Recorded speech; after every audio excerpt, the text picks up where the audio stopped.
Why the Sun and the Moon Live in the Sky, an African folktale. A very, very long time ago, before people looked up to see the sky filled with light, the sun and the moon lived here on earth.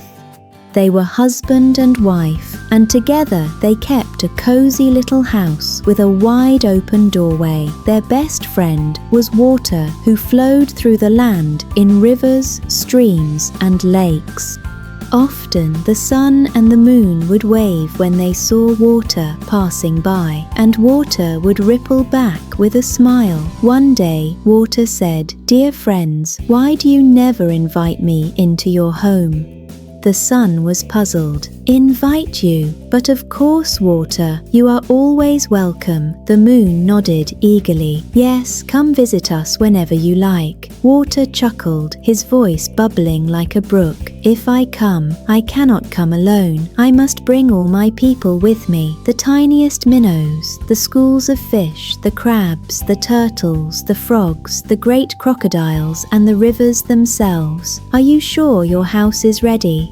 The sun puffed out his chest. "We will make room. Our house is open to all our friends." And the moon, gentle and kind, whispered, "We look forward to it." So, water promised to visit. The very next day, he came with a quiet trickle. Cool streams slipped across the doorstep and filled the corners of the house. The sun and the moon smiled. "See, we told you there was space."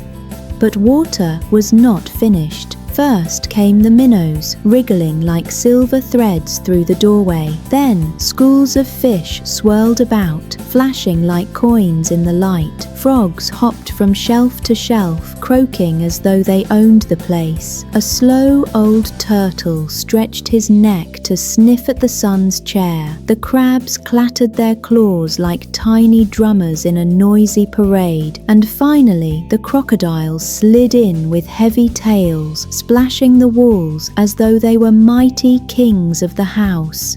The water rose up to the windows, to the ceiling. The sun and the moon hurried onto the roof, but water kept coming. Waves poured in until even the rooftop was covered. The sun and the moon held each other's hands. The moon whispered, "Oh sun, there is no space left for us here." The sun nodded sadly. "We will not blame our friend. His people are too many and our home too small." The water licked at their ankles, then at their knees. The moon's silver glow trembled. The sun tried to keep strong, but his flames flickered with worry. They clung to each other on the slippery roof tiles, trying to balance as the waves swelled higher and higher. For a moment, it seemed as though they might be swallowed whole.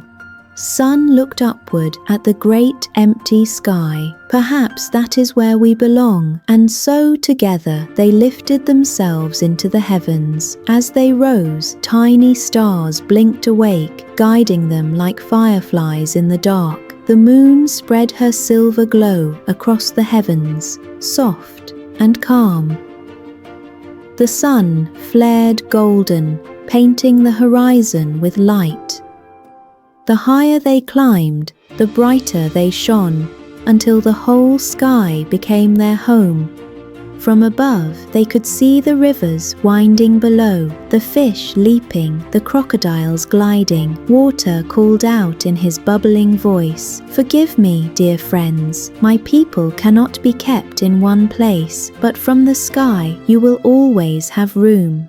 The moon smiled softly, the sun burned brighter, and they stayed there, side by side, finding their forever home in the heavens, close enough to shine upon the earth, yet high enough to always have space. And that is why, to this very day, the sun glows by day, and the moon glimmers by night, faithful companions looking down upon their friend water and watching over the world below.